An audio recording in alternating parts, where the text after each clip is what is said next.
南投县是全国落尾一个提高国土功能分区图草案的地方政府，5月才提交。内政部的国土署今仔早起进行审议哦，也毋过有在地团体佮环保团体是开记者会批评讲，有一寡旅馆本色掩埋场佮焚化炉相关的开发案，按算是要设伫位伫农业甲国土保育的所在，因即期县政府根本是无心要来保护农地。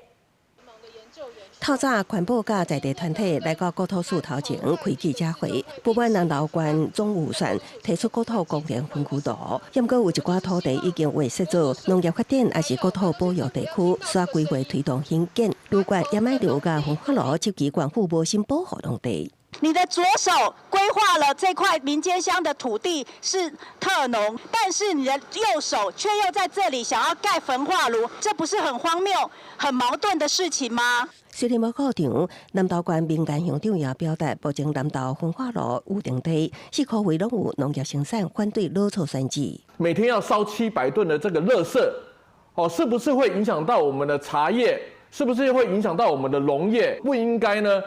南投县政府要盖什么就盖什么，这样子很草率的来决定哦。国土署早起由专案小组审议南投县国土功能分区图草案，在地团体指出，即卖乡村变甲受城市，玻璃袂少卡被损残已经散平，开发的细粒伫国土计划法实施进程，等咧积极展开。 国土计划法还未公布执行之前，有一股加速处理土地变更，导致土地急速大规模开发的现象。南投县府回应，历日审议功能分区图，甲各种开发案推动是两件代志。也毋过尊重团体诉求，另外敢是一手划设农地，另外一手变更开发。县府强调，任何土地变更拢需要经过合法程序，依法办理。有关兴建焚化炉影响4块位农地，县府指出，其他县市焚化炉4块位也拢有农地，并无传出污染事件。公视新闻采访报道。